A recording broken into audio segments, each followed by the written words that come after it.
Hello friend, innovative learning platform में आपका स्वागत है। दोस्त, आज है 11 दिसंबर और 11 दिसंबर के जितने भी इम्पोर्टेंट प्रश्न बनते हैं करंट अफेयर्स का, उसका हम डिस्कशन करेंगे और साथ ही साथ इससे जो रिलेटेड फैक्ट है वो भी देखेंगे। तो ठीक है दोस्त, चलते हैं आज के पहले प्रश्न के साथ।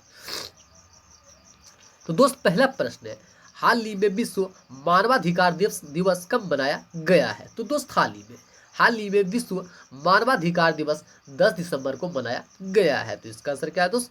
10 दिसंबर। आप ध्यान रखिएगा, यह दिवस हर साल 10 दिसंबर को मनाया जाता है।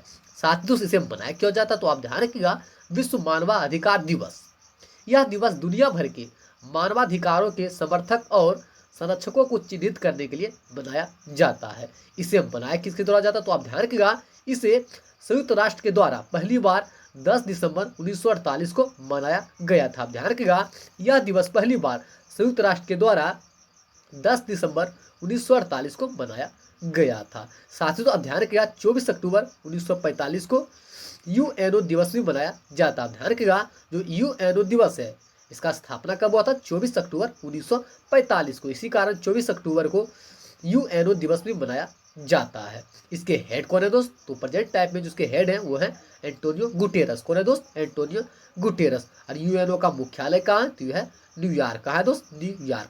साथ ही दोस्त, आप ध्यान रखिएगा, यूएनओ में प्रेजेंट टाइम में कुल कितने देश हैं? तो 193 देश है। कितना दोस्त? 193। साथ ही आप ध्यान रखिएगा, जो अंतिम सदस्य इसका देश बना है वो बना है दक्षिण सूडान। तो आप इतना ध्यान रखिएगा, ठीक है।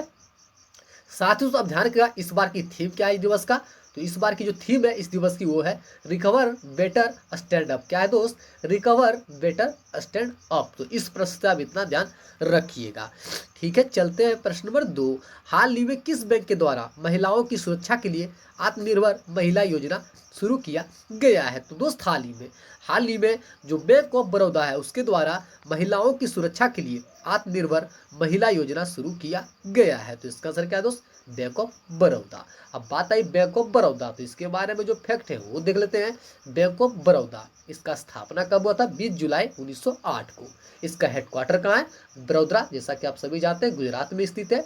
इसके प्रेजेंट टाइम में एमडी और सीईओ कौन है दोस्त? वो है राजीव चड्ढा। कौन है दोस्त? संजीव चड्ढा। और इसके सीएम चेयरमैन कौन है? तो है हसमुख अधिया। कौन है दोस्त? हसमुख अधिया। साथ ही आप ध्यान रखिएगा, इस योजना का उद्देश्य क्या है? तो इस योजना का जो मुख्य उद्देश्य है वो भारत की आत्मनिर्भर महिला को लक्षित करना और 0.5% की रियासत पर ऋण उपलब्ध कराना। आप ध्यान रखिएगा, इस योजना का जो मुख्य उद्देश्य वो क्या है?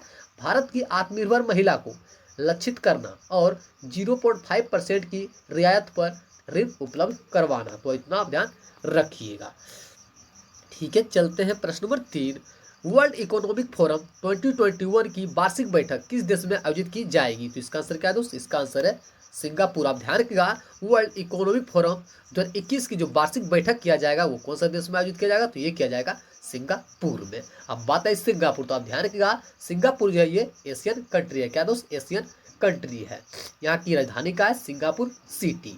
यहाँ की मुद्रा क्या है? Singapore dollar. यहाँ के पीएम कौन है? ली सियोन लुंग। कौन है दोस्त? ली सियोन लुंग। और यहाँ के प्रेसिडेंट कौन है? हालिमा याकूब। कौन है दोस्त? हालिमा याकूब। तो आप इतना ध्यान रखिएगा। साथ ही तो आप ध्यान रखिएगा, हाल ही में प्रयोगशाला में निर्मित मांस की बिक्री को मंजूरी देने वाला पहला देश कौन बना? वो बना है सिंगापुर। आप ध्यान रखिएगा, प्रयोगशाला में निर्मित मांस की बिक्री को मंजूरी देने वाला पहला जो देश बना वो बना है सिंगापुर। साथ ही तो बात आई WEF, तो WEF के बारे में जो फैक्ट है वो देख लेते हैं। WEF, इसका फुल फॉर्म क्या आता है? World economic forum. इसका स्थापना कब हुआ था? 1971 में। इसका हेडक्वार्टर कहाँ है? कोलोन, जैसा कि आप सभी जानते हैं, स्विट्जरलैंड में स्थित है। और इसके संस्थापक कौन थे? हुए थे क्लाउस श्वाब। कौन है दोस्त? Klaus Schwab. तो आप इतना ध्यान रखिएगा, ठीक है।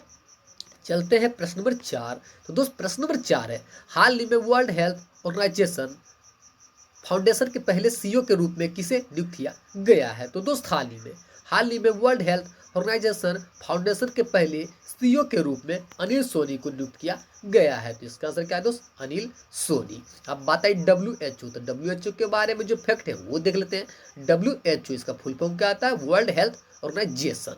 इसका स्थापना कब हुआ था? 7 अप्रैल 1948 को।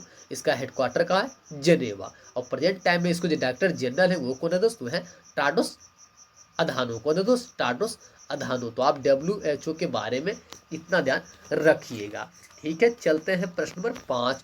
तो दोस्त प्रश्न नंबर 5 है, हाल ही में जारी जलवायु परिवर्तन प्रदर्शन सूचकांक में भारत किस पायदान पर रहा है? तो दोस्त हाल ही में जारी जलवायु परिवर्तन प्रदर्शन सूचकांक में जो भारत का स्थान रहा है वो कौन सा स्थान रहा है दोस्त? वो रहा है 10वां। आप ध्यान रखिएगा, इस रैंकिंग में भारत का स्थान 10वां रहा है।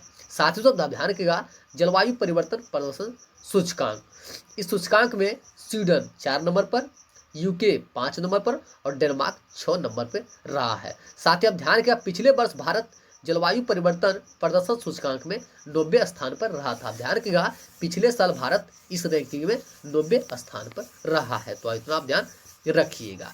ठीक है, चलते हैं प्रश्न नंबर 6। हाल ही में शेख सवा अल खालिद को किस देश के प्रधानमंत्री के रूप में फिर से नियुक्त किया गया है? तो दोस्त हाल ही में शेख सवा अल खालिद को कुवैत के प्रधानमंत्री के रूप में फिर से नियुक्त किया गया है। तो इसका आंसर क्या है? कुवैत। अब बात आई कुवैत, तो कुवैत के बारे में जो फैक्ट है वो देख लेते हैं।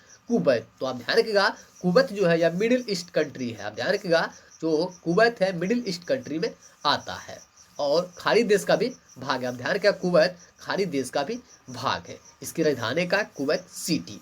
यहाँ की मुद्रा क्या है दोस्त? कुवैती दीनार। तो आप इतना ध्यान रखिएगा। ठीक है, चलते हैं प्रश्न नंबर 7। तो दोस्त प्रश्न नंबर 7 है, हाल ही में घोषणा के अनुसार 2023 का इंडियन ओशियन आइलैंड गेम्स की मेजबानी किस देश के द्वारा किया जाएगा? तो दोस्त हाल ही में घोषणा के अनुसार 2023 का इंडियन ओशियन आइलैंड गेम्स की मेजबानी किसके द्वारा किया जाएगा? तो ये किया जाएगा मेडागास्कर के द्वारा। ध्यान रखिएगा, जो मेडागास्कर है उसके द्वारा 2023 का इंडियन ओशियन आइलैंड गेम्स की मेजबानी किया जाएगा। अब बात है मेडागास्कर, तो मेडागास्कर के बारे में जो फैक्ट है वो देखते हैं। मेडागास्कर, तो आप ध्यान रखिएगा, जो मेडागास्कर है ईस्ट अफ्रीकन कंट्री है। यहाँ की राजधानी कहाँ है? अनांतर मारिबो। कहाँ है दोस्त? अतान मारिबो। यहाँ की मुद्रा क्या है? मालागासी एरियरी।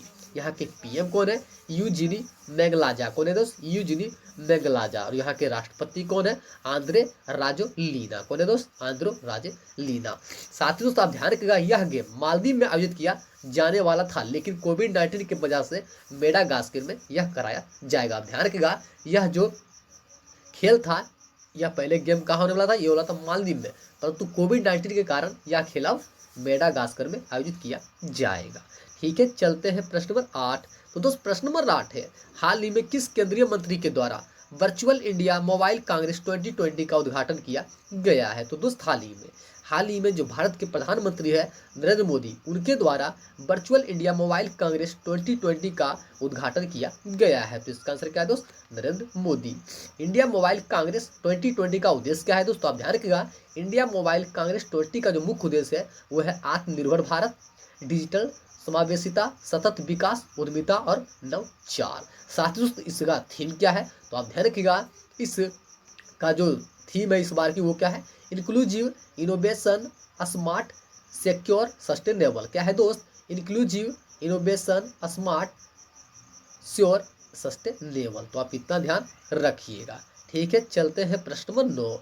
हाल ही में भारत के किस शहरों को यूनेस्को के विश्व विरासत सूची में शामिल किया गया है? तो दोस्त हाल ही में भारत के जो शहरों को यूनेस्को के विश्व विरासत सूची में शामिल किया गया, वो कौन कौन सा शहर है दोस्तों? है ग्वालियर और ओरछा। यानी कि इसका आंसर क्या होगा? सी, यानी उपयुक्त में दोनों। जो हाल ही में जो शहरों को यूनेस्को के विश्व विरासत उस सूची में शामिल किया गया है वो कौन कौन सा शहर है दोस्तों? है ग्वालियर और ओरछा। तो आप इतना ध्यान रखिएगा। ठीक है, साथ ही दोस्त यह शहर कहाँ अवस्थित है? तो यह मध्य प्रदेश में। आप ध्यान रखिएगा, यह जो शहर है मध्य प्रदेश में अवस्थित है। अब बात आई मध्य प्रदेश, तो मध्य प्रदेश के बारे में जो फैक्ट है वो देख लेते हैं। मध्य प्रदेश का स्थापना कब हुआ था? 1 नवंबर 1956 को। इसकी राजधानी का है भोपाल। यहाँ के सीएम कौन है? शिवराज सिंह चौहान, जो कि बीजेपी पार्टी से रिलेटेड है। यहाँ के गवर्नर कौन है? आनंदीबेन पटेल। साथ ही दोस्त यहाँ की लोकसभा सीटों संख्या कितनी है? यहाँ की लोकसभा सीटों संख्या 29, राज्यसभा सीटों संख्या 11 और बात करें विधानसभा, तो विधानसभा सीटों संख्या कितनी है? 230। आप ध्यान रखिएगा, जो मध्य प्रदेश है यहाँ की लोकसभा सीटों संख्या 29, राज्यसभा की 11, विधानसभा की 230। साथ ही दोस्त यहाँ का जो इंपोर्टेंट नेशनल पार्क है वो भी देख लेते हैं, जैसे कि Kanha national park, Bandhavgarh national park, Panna national park, Satpura national park, Madhav national park, Sanjay Gandhi national park. साथ ही दोस्त यहाँ का जो प्रमुख लोक नृत्य है वो कौन कौन सा है? मांच एवं मटकी। यहाँ के राजकीय फूल क्या है? Parrot tree. यहाँ के राजकीय पक्षी क्या है? Paradise fly catcher. क्या है दोस्त? Paradise fly catcher. तो आप इतना ध्यान रखिएगा। साथ ही बात आई यूनेस्को, तो यूनेस्को के बारे में जो फैक्ट है वो भी देख लेते हैं। यूनेस्को, इसका हेडक्वार्टर कहाँ है? पेरिस। इसका स्थापना कब हुआ था? 1946 में। और इसके प्रेजेंट टाइम में अध्यक्ष कौन है दोस्त? वो है मैकचाइल्ड रोसलर। कौन है दोस्त? मैकचाइल्ड रोसलर। साथ ही दोस्त अब ध्यान का मध्य प्रदेश जो कुछ हाल ही में जो खबरों में था, जैसा कि कोविड-19 वैक्सीन के तीसरे चरण का शुभारंभ कहाँ किया गया है? ये किया गया है मध्य प्रदेश में। साथ ही आप ध्यान रखिएगा, गायों के संरक्षण करने के लिए, जो गाय होते हैं उसके संरक्षण करने के लिए गो कैबिनेट का भी स्थापना मध्य प्रदेश राज्य सरकार के द्वारा किया गया था। ठीक है, चलते हैं प्रश्न नंबर 10 और अंतिम प्रश्न। हाल ही में किस भारतीय क्रिकेटर ने क्रिकेट के सभी फॉर्मेट से संन्यास लेने की घोषणा की है? तो इसका आंसर क्या है दोस्त? पार्थिव पटेल। आप ध्यान रखिएगा, जो भारतीय क्रिकेटर है पार्थिव पटेल, उन्होंने क्रिकेट के सभी फॉर्मेट से संन्यास लेने की घोषणा की है। तो आप इतना ध्यान रखिएगा। ठीक है, चलते हैं आज का आंसर ऑफ द डे। हाल ही में इस्लामिक सहयोग संगठन के महासचिव के रूप में किसे नियुक्त किया गया है? तो इसका आंसर क्या था दोस्त? हिसैन इब्राहिम ताहा। सभी दोस्तों ने बिल्कुल सही उत्तर दिया था। इसका आंसर क्या था? हिसैन इब्राहिम ताहा। ठीक है, चलते हैं आज का क्वेश्चन ऑफ द डे। हाल ही में भारतीय डाक विभाग ने किस राज्य में 5 स्टार विलेज योजना की शुरुआत की है? तो ठीक है, इसका आंसर आप कमेंट बॉक्स में दीजिएगा। जितने फ्रेंड जो हमारे साथ प्रतिदिन जुड़ते हैं, कृपया इस प्रश्न का उत्तर आप कमेंट बॉक्स में दें। साथ ही दोस्त यदि आपको सेशन पसंद आया हो तो सेशन को शेयर कर दें, लाइक करें, कमेंट करें। साथ ही साथ अपना फीडबैक जरूर दें। साथ ही दोस्त यदि आपको पीडीएफ चाहिए, कृपया डिस्क्रिप्शन के नीचे लिंक से आप पीडीएफ को डाउनलोड कर सकते हैं, या तो हमारा ग्रुप है इनोवेटिव लर्निंग प्लेटफॉर्म के नाम से टेलीग्राम पर, आप वहां से भी पीडीएफ को डाउनलोड कर सकते हैं। आपके पास के दोनों ऑप्शन है, आप जहां से भी चाहे तो पीडीएफ को डाउनलोड कर सकते हैं। ठीक है दोस्त, थैंक यू सो मच।